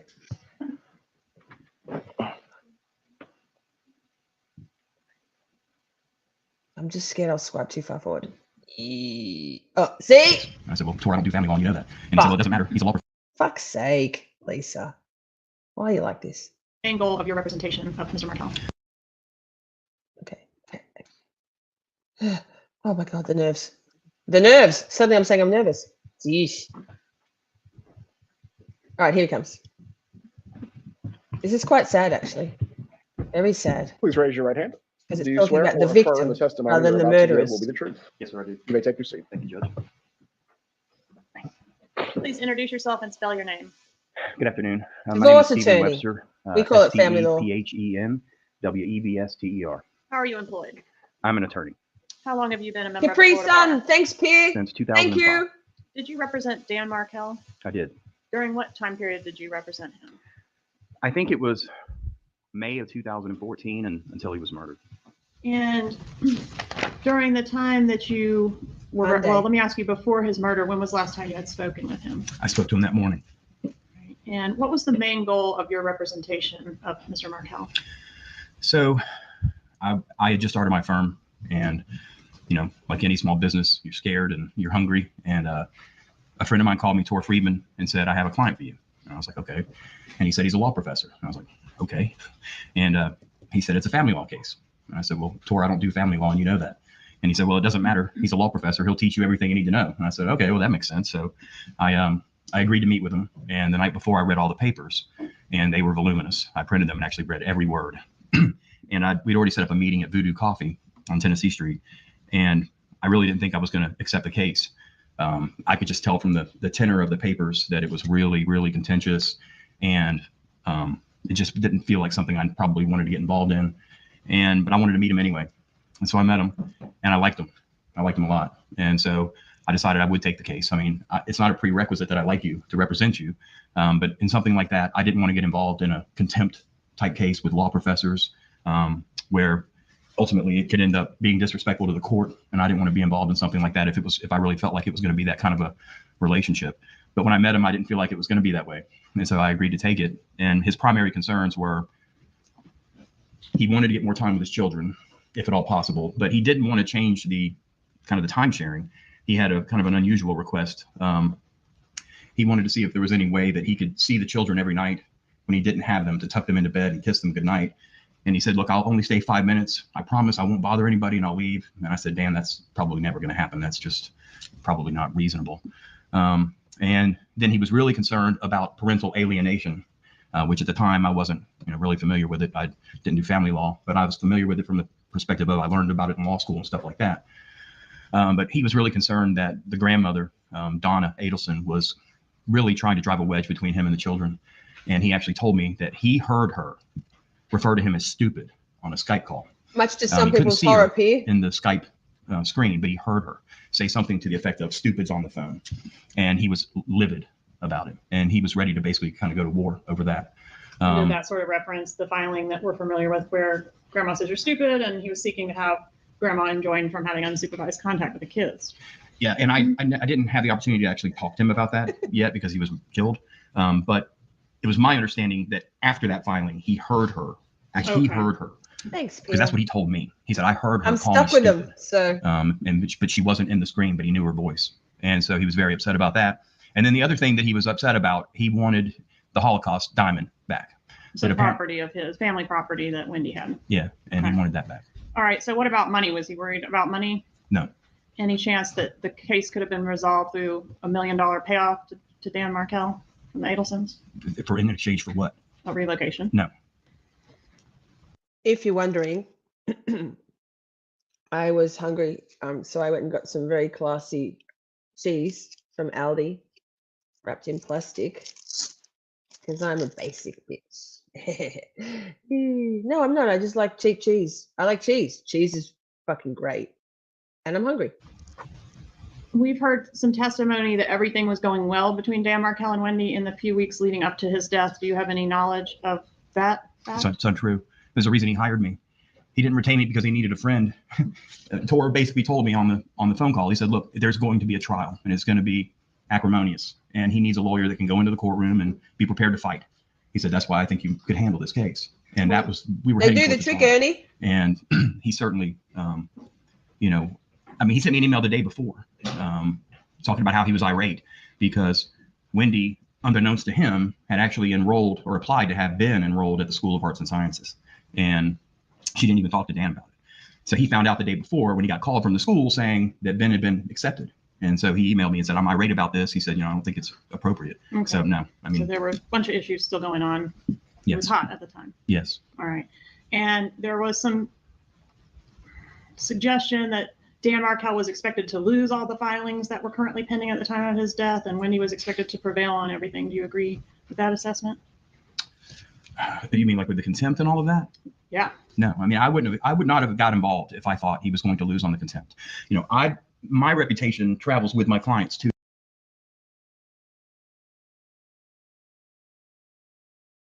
if they're doing things like that.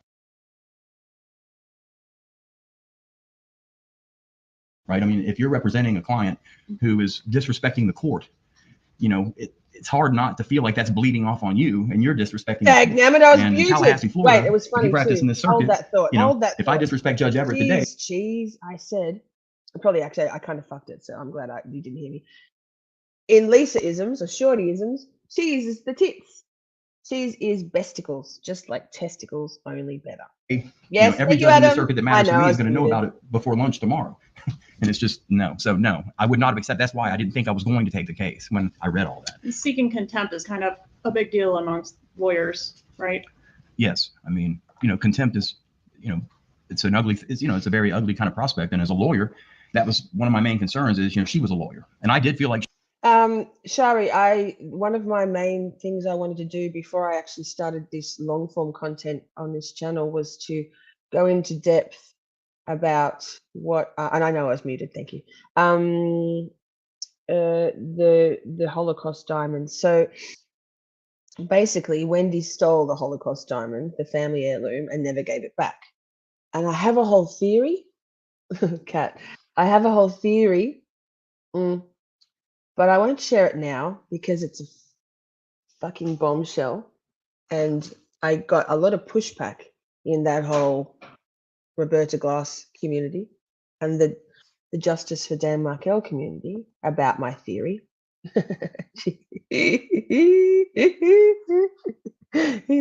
So I'll share it another time because it's fucking doozy. It's a good one. It's a good one. Yeah, testicles. Anything's better than testicles, right? Mostly. Like she should be held in contempt. She didn't disclose things on her financial affidavit. Dan convinced me of that. But that was to be determined, right? But by court. Yes, but in my mind, yes. That was the only reason I took it. Okay. And at the end of the day, you can lose your law license for that. Yes, I guess you would have to report that to the bar. I didn't research it. Yes. The court would refer it to the bar. If the court found you in contempt, the court would refer it to the bar, and you could lose your law license. So yeah, it's pretty serious, in that regard. We heard, I think, from both sides in that Mr. Markel was brilliant, but I'm not sure anyone that actually knows. It requires a lot of setup, and I haven't got the. So okay. So when Donna got arrested, in the jetway on the way to Vietnam, like right there. Okay, hang on. Yikes. No, I'm not gonna. No. I'll do it properly. I'll give you the TLDR for now. Okay. So Donna gets arrested, and so they've cuffed her behind her back. Best moment ever. And Pat Sanford is reading her rights, and she's being all Donna Adelson, and she has to obviously they're like, my medication's in my bag, and how's Harvey going to get out of the airport? Well, he lives there. I don't think he ever got out. But so Wendi visited Donna and Harvey. It's presumed, it's basically agreed upon. It's stipulated amongst our side of things that in the week between Charlie's conviction and Donna trying to flee the country, that Wendi visited them, and one would think it was probably for Donna to tell Wendi where all the money was for the kids and stuff. I'm not sure, but anyway, so hold that thought, park it. So then when she has her hands cuffed behind her back, and Harvey's having to help her because she was wearing a gold bracelet and other things, and so they're just talking, and it's kind of hard to hear, but and I have got a short on this, and it didn't ever take off because maybe it will now. Donna's. She's stalling, right? She doesn't want, because this is the beginning of the end. The next thing after all this is that she gets the longest perp walk in history from the jetway all the way out to the cars, the cop car with Pat Sanford, or the whatever car it was, and so she's kind of stalling. She wants to be in control of the situation, so she's trying to get a ring off, and so she says, the ring. So to me, words matter, semantics matter, and people say things subconsciously without even meaning to. We've watched the behavior panel. We've dissected, Jennifer Soto and Stephen Stern's police interviews, all the things. Words matter, yeah? So if she was wearing a ring, she would say a ring. If she was wearing her wedding and engagement ring, she would say my rings. My wedding ring, my engagement ring, yeah? So why would she have said the ring? Make sure you have the ring. Get the ring. The ring. So in my opinion, Wendi went over there to, yes, talk about inheritances and all the money and where the money was, and that her parents were fleeing the country, one-way ticket to Vietnam. But she also took the never found, never surfaced Holocaust diamond, Dan Markel's family heirloom, which it's not about the dollar value, it's the sentimental value, yeah? Took it over to them. Donna was going to leave the country wearing it, yeah? The ring. So people were like, why would you do that? They would just sell it. Why would they give it back? No. All they wanted to do, this Adelson family, was destroy Dan Markel in every possible way. They wanted to destroy his life. Then they took his life. In death, Wendi changed her son's names, removed one of her son's middle names, which was a Markel family name, and would not give this diamond back. Wendi can afford diamonds. What does it matter? She continued to. So when so what plausible deniability to? I don't have the ring. I don't have the ring. I don't have the ring. Search everywhere. I haven't got the ring. Yeah, no shit. Because Donna was going to wear the ring over to Vietnam. Yes. So that's my theory. Hi, Candy. Thank you for lurking. So, and there was a lot of pushback on that. People just didn't want to buy into it. Why would they? Well, I know why. Because I understand narcissists. They want to do everything that they can do to absolutely see their target go down in flames, stomp on the ashes, grind them into the ground, hurt him even in death, hurt the family, burn the fucking lot of them. You'll never get that ring back. It's a control thing from narcissists. So the ring's back in Florida, in Miami, in my opinion. All of it. So that's that. Thanks, guys. You made me just drop my bombshell with nothing. Peer pressure. Knows about that, has told us. Do you have any knowledge of that? Yeah, I mean, it was why I decided to take the case. Thank you, Shari. I knew you would. I liked him. He was actually funny. He had good humor about it. Even it's a bloody brilliant theory. The big picture stuff he didn't have any anger. He was angry about the calling him stupid. I think it's in Harvey. Wherever Wendi is. Eventually, a lot of this stuff would resolve and should resolve. He wasn't vindictive, or vengeful, and that was a big part of the reason why I was willing to get involved. I felt like he was kind of looking at it like a business deal still, with the exception of the stupid comment.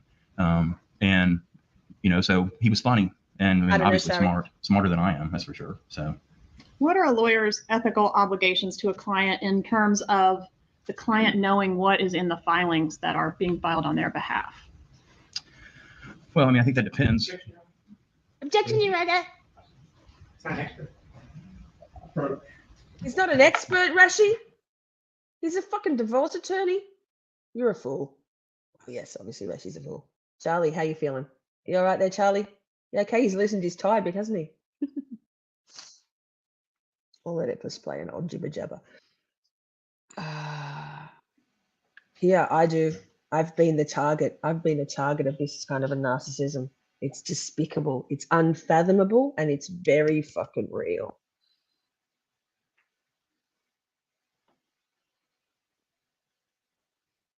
No.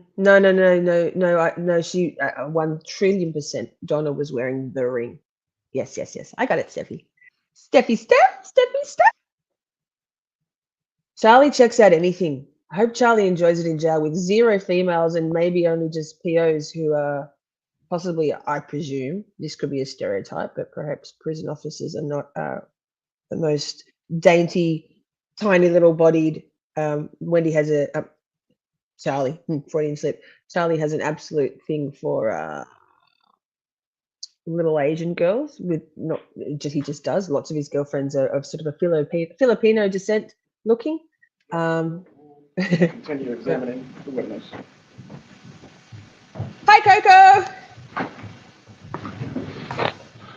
Are all attorneys in Florida governed by the rules of professional conduct? Yes, ma'am. And are you, as a 20-year lawyer, familiar with those rules? Yes, ma'am. Right, so what are those rules in reference to, can a lawyer put things in a filing that the client doesn't know about or not?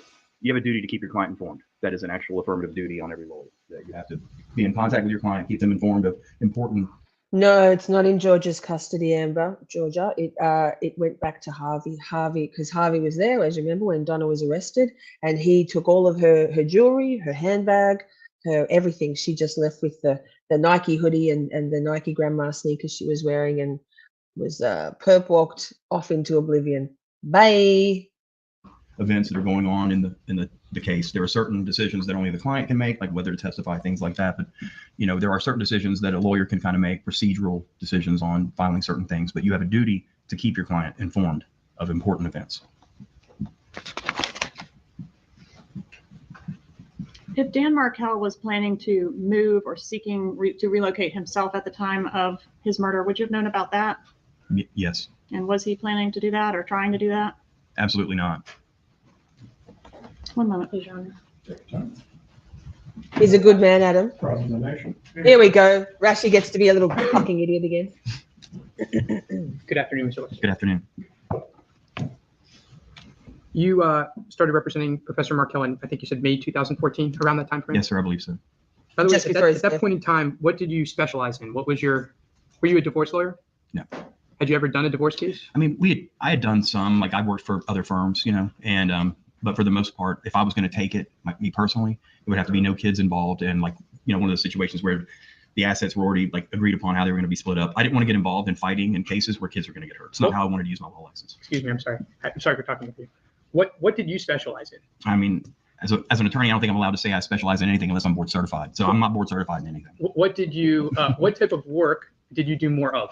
At that point in my career, I'd primarily done a lot of criminal defense work. Okay, so you were a criminal defense lawyer who was going to do a divorce case.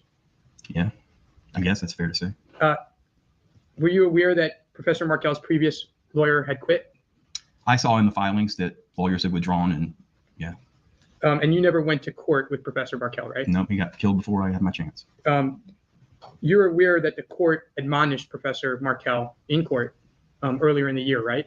I don't know. Sorry, I had a wicked itchy nose. I just had to stop my camera for a minute. Still itchy. Yikes.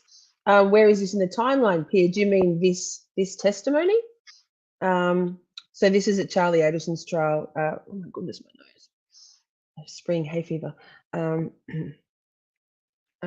So yes, Dan was murdered on the 18th of July, and he's talking about coming onto Dan's case in May. So it was very, very new. Very new. Tragic. Fucking terrible. Oh, dirty paws. Sorry, champ. I don't know if I was familiar with that. I read the papers. If it was in the papers, I mean, look, it appeared to me that, it was very acrimonious, and, there were lengthy pleadings and filings, and, it was one of the things I talked to Dan about. I said, you need a lawyer. You need to stop drafting voluminous pleadings, and we need to just get this on the rails and focus on what matters. Voluminous. Love it. Ms. Kappelman asked you about court filings and the ethics of lawyers. You recall her asking you that? Yes, sir. Sometimes you file things. You have to keep your clients informed, right? Mm-hmm. But sometimes you file things, and you're able to file things that you don't have to go over every word with your client, right? Yeah, that's fair. No further questions. Redirect examination. No questions, Your Honor. Oh, Georgia. Thank you, Your Honor. Release, Your Honor. See you, babe. Thanks, mate. Good testimony. Good man. Watch a bit more of Charlie. Take that pen out of your mouth, girl. You all right, Charlie? Suck it. Suck it.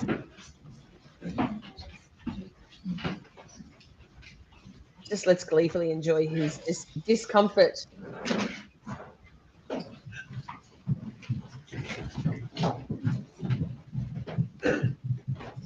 Please call your next witness. The state calls June Mchinga. Oh, June. We'll do a little bit of June. This is fantastic. I meant to do that. It's totally planned. I'm such a professional. Wait, though. They can't find her.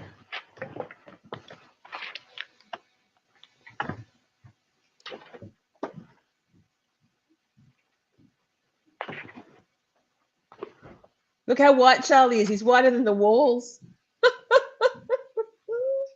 He doesn't get much sun in jail. He didn't get much sun in jail though, right? Look at the, I'm pointing at the screen. Look at the bailiff there tapping her fingers on the chair like, where is this bitch? Don't fast forward. No, I won't. Ay, ay, ay. Oh my goodness. They found her. Wait. Did they?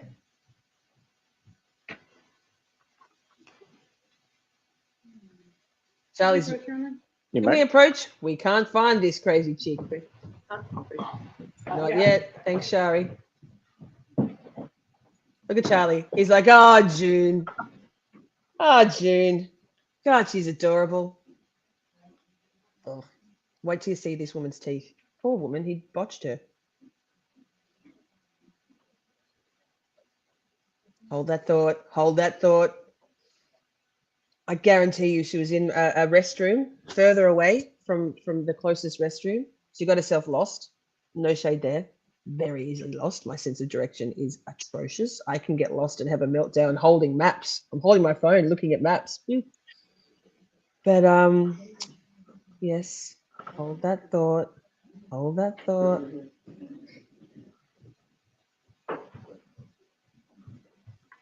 Queasy. He looks beyond queasy.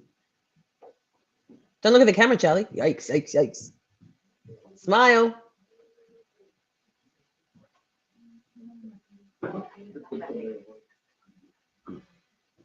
Oh, yeah. Too funny. She comes in with a full roller, like a little cabin luggage suitcase. Yikes, yikes, yikes. Yep, sorry. This, yeah, we all were. We all were. This is gold. I want to skip through because I want to miss it, but let's just watch it in real time. It's on 1.25. Hey, wait. I had an idea. Let's go fast through this. We can watch Charlie blinking at an even higher rate. Did they find it? Did they find her? Oh, my Lord, June. We'll resume with the testimony as quickly as we can. Yeah. Hang on, let me see. Okay, now it's good. It's quite some time. That's some minutes. That's some minutes. Okay.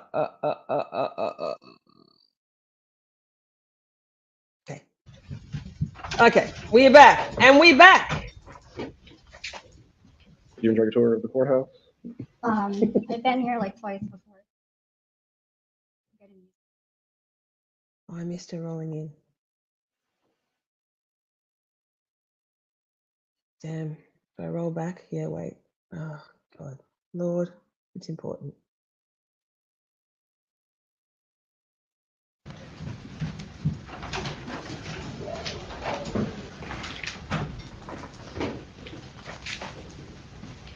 Did you enjoy your tour? Oh, I can't. Anyway, I've been here like twice before.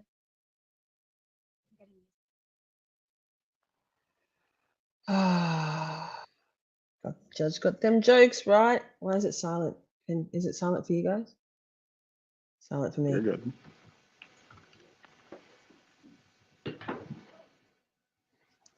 My earbuds are hating me. I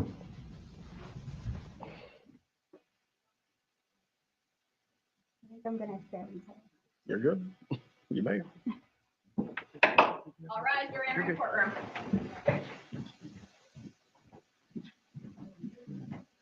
She's pushing her boobs out.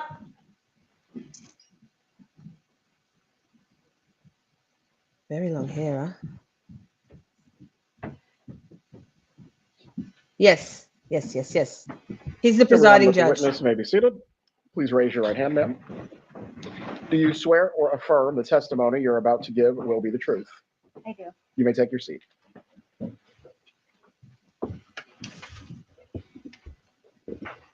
State your name and spell your name. Hi, I'm June Chinda. It's June first name, last name UMCHINDA. Wait for it. I don't think you're gonna have to lean that close to the microphone. Okay. We can let you know if we can't hear you. Those teeth. Where do you live, ma'am? I'm in South Florida. Do you know Charlie Adelson? I'm sorry. It was my alarm to come here, down here. Is it silent snooze? Yeah. Okay. Sorry. Wait, let me just check if it's. I'm so sorry. It's okay. I don't want it to snooze. Okay. It's okay. Hey. I do. How do you know him? He's my ex-boyfriend. Do you see him here in the courtroom? I do. Could you please point him out and describe what he's wearing? He's the middle one there with the navy blue suit on. The record reflects the witness has identified the defendant. The record will reflect. When did you date Mr. Adelson? We initially met in I think it was like February or so, and then February of what year? 2015. Okay. And we didn't speak for about 8 months. We just had like a brief meeting, and then in October we officially started dating. October of 2015? Yes. Yes, And how Pia. long did you date him? For roughly 2.5 years, like officially. Okay. Does June of 2017 sound like the correct end of your relationship? Officially, yes. All right. And did you continue to talk to Mr. Adelson after the breakup? We did. When was the last time you spoke to Mr. Adelson? A day or so before his arrest. Okay. We were playing phone tag, and I was supposed to see him. We How didn't see bad each are other they? for a long time, but I was supposed to see him. I didn't get to, and then I wrote him back. I saw a message from him, and then the next day he was taken away. All right. So when that's obviously significantly after the official breakup. Oh, What right. was- This was in April of last 2022. What was the nature of your relationship after the official breakup? Were you kind of on again, off again, or just casually seeing each other when you were both single? So we're coming up to the 2 hour mark, and I have another stream after this. So what I might do is pause here, and we can keep going at the start of the next Adelson stream, which will probably be likely next Friday at 7 again, same time. I'll keep this time slot for Adelson stuff as much as possible. She had cotton mouth, yes, and she had way too many teeth in her mouth. Here, I'm pretty sure that Charlie did those teeth for June. Charlie also has a pretty ragged reputation, or did, even before he was a murderer,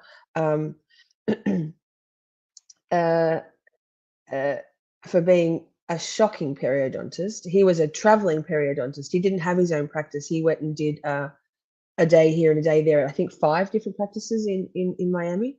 So what's the inference there? Well, I don't think that anybody really wanted him around in their practice full time. He wasn't even practicing in his father's, the Adelson Institute. So let's pause there with, wait, stop screen. Yes. So, oh my God, no, more June testimony. No more, no more, or no, more June testimony. I don't know. So the next stream we're going to go through is neurodivergent. Let's talk neurodivergence part 2. And I'm going to be, we're going to cover autistic versus ADHD, and whether that's, I personally think they're the same thing. My skin's bad today. Yeah. And time blindness. This is a huge thing for me. Time blindness is highly highly problematic for my entire life. What else? Hyperfocus. And relationships. It might be a longish stream, so if you'd love you to come along, but we're going to, I think we've maxed out at 3 hours, because after that Adam's going live on his channel, Adam Drives Helen, and maybe I'll be a guest there, and we're going to talk about we're so very public with our relationship, and the highs and the lows. There's been a couple of lows over the last few days, for various reasons, not least of all because I'm a brat. But yes, so come along to the neurodivergent stream. It's going to be fun. I've got a lot of documents in that description box link ready to go too. So, and I've got them all up there in tabs up on the top ready to go. So I'm so organized for this one. But don't go anywhere, because I've got something exciting for you, and I haven't even seen this. So hang on, let me just take this off the screen, and let me just go to here. And don't forget to leave a comment after the stream has ended. That helps get this out into the algorithm. Keep an eye out for Wendi and or her PR minions in the comments. And love your faces. See you in a minute. Bossy, Poppy. There's my Hey, guy. Kurt, Melissa, I need you to write me a song, if that's okay, whenever you get a chance. I know you don't do much songwriting. Jokes, lol. Can you write me a song? And the lyrics are, "I love you, don't lick me. Please don't pand in my face. I love you. Don't lick me. Please give me some space. And it's about Poppy. I love her, but fuck, don't lick me.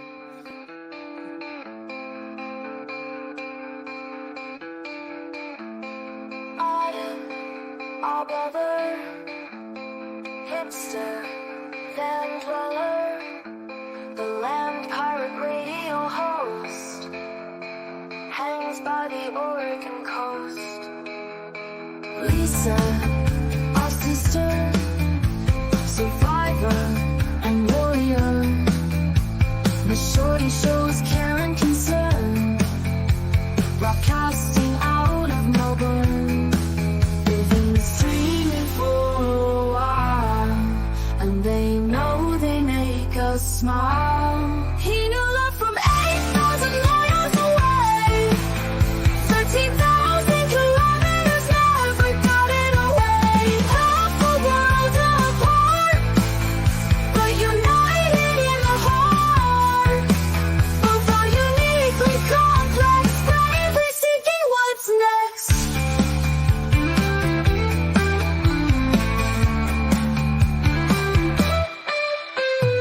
It would be an easier goal to maintain the status quo, but sincere in their beliefs, for us to find our love and peace. Adam can't help soothe her unease with Buster's lack of boundaries. Lisa will have a place where Buster can't find her face. They've been streaming for a while, and they know they make us smile. They've been streaming for a while, and they know they make us smile. He knew love from 8,000 miles away, 13,000 kilometers, never got it away. Half the world apart, but united in the heart. Both are uniquely complex, bravely seeking what's next.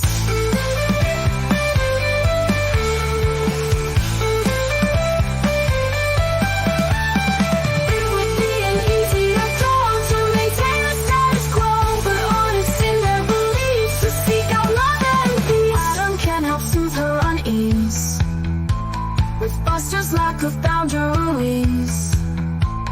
Lisa will have a place where Buster can't find her face. They've been streaming for a while, and they know they make us smile. He knew love from 8,000 miles away, 13,000 kilometers, never got it away. Half the world apart, but united in the heart. Both are uniquely complex, bravely seeking what's next.